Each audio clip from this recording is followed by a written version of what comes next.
Monday night இன்றைக்கி நம்ம cooking vlog தான் பார்க்க போகிறோம். ஸோ இன்றைக்கி காலைல எழுந்திரிச்சு நான் ஒரு சட்டியில் கொஞ்சம் தண்ணியை வச்சு ஒரு 5 நாட்டுக்கோழி முட்டையை நல்லா வேக வச்சுக்கிட்டேன். இது வெந்து வர ஒரு 10 மினிட்ஸ் ஆகும். இந்த மீன் டைம் இதுக்கு தேவையான மசாலாஸ் நான் ப்ரிப்பேர் பண்ண ஸ்டார்ட் பண்ணேன். ஒரு வெங்காயம் ஒரு தக்காளி எடுத்து நல்ல பொடியாக நறுக்கிக்கிட்டேன். அப்புறம் ஒரு கடாய் எடுத்து அதில் கொஞ்சம் எண்ணெயை ஊற்றி அதில் கொஞ்சம் பெருஞ்சீரகம், இதுக்கு இன்னொரு பேர் சோம்புன்னு சொல்லுவோம், அப்புறம் 4-5 முழு நல்ல மிளகு, அப்புறம் ஒரு ஏலக்காவை இது கூட போட்டு வதக்கி எடுத்துக்கணும். இப்போது நம்ம நறுக்குன ஒரு வெங்காயம் ஒரு தக்காளியை போட்டு நல்லா வதக்கி எடுத்துக்கணும். இதெல்லாம் சிம்மில் வச்சு தான் நம்ம வதக்கணும், இல்லைன்னா தீஞ்சு போயிடும்.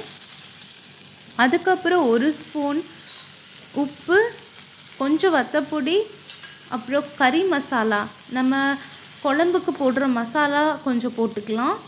அப்புறம் நான் ஒரு ஸ்பூன் நமக்க மசாலாவும் போட்டு நல்ல ட்ரை ரோஸ்ட்டாக வதக்கணும்.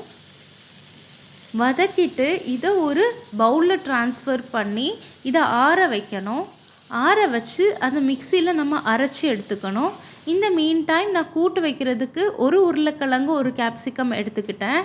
இப்போது நம்ம அரைச்சி வச்ச மசாலாவை கொஞ்சோண்டு எண்ணெயில் போட்டு நல்லா வதக்கி எடுத்துட்டு கொஞ்சம் தண்ணி ஊற்றி அதை குழம்பு மாதிரி கூட்டணும். கூட்டினதுக்கப்புறம் அவிச்சு வச்சு அந்த முட்டையை நம்ம கொஞ்சம் ஸ்லிட் பண்ணி அந்த முட்டையை கொதிக்கிற குழம்புல நம்ம போடணும். அந்த முட்டையில் நம்ம 2-3 ஸ்லிட்ஸ் பண்ணியிருப்போம். அப்போது அந்த மசாலா அந்த முட்டைக்குள்ளே இறங்கும்.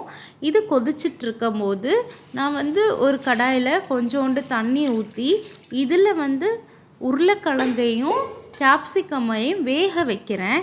இதை பொடிசாக நான் நறுக்கி வச்சுருக்கேன் இல்லையா, இதை வேக வைக்கிறேன்.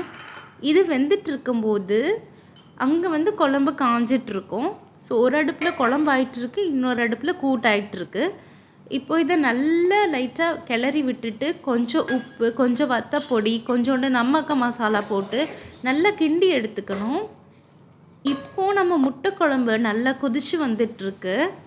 இதில் நான் என்ன பண்ணேன்னா ஒரு தக்காளியை நல்லா வெட்டி அதில் போட்டிருக்கேன். ஸோ கொஞ்சம் புளிப்பு டேஸ்ட் இன்னும் கொஞ்சம் வரும். இப்போது நம்ம கூட்டு வைக்கிறோம் இல்லையா, அந்த கூட்டு நல்ல தண்ணியெல்லாம் போய் அந்த மாய்ஸ்சரெல்லாம் போய் நல்லா இருக்குது. இப்போ இது வெந்துடுச்சு. இதில் கொஞ்சம் எண்ணெயை ஊற்றி கொஞ்சம் மிக்ஸ் பண்ணி எடுத்துக்கிறோம். நமக்கு தேவையான மசாலாஸ் இதில் போட்டுக்கலாம்.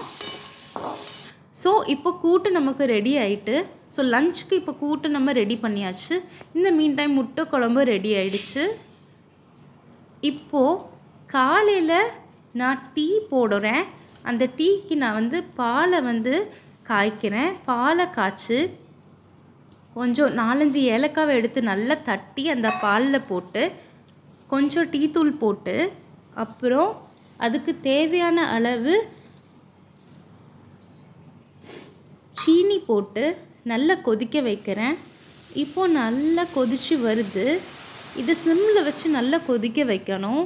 அப்போது அந்த டீ தூளும் அந்த ஏலக்காவோட மசாலாவும் அதில் நல்லா வரும். இப்போ ஒரு கரண்டி எடுத்து கிண்டி எடுத்துக்கிறேன். இப்போ நமக்கு டீ நல்லா கொதித்து வருது.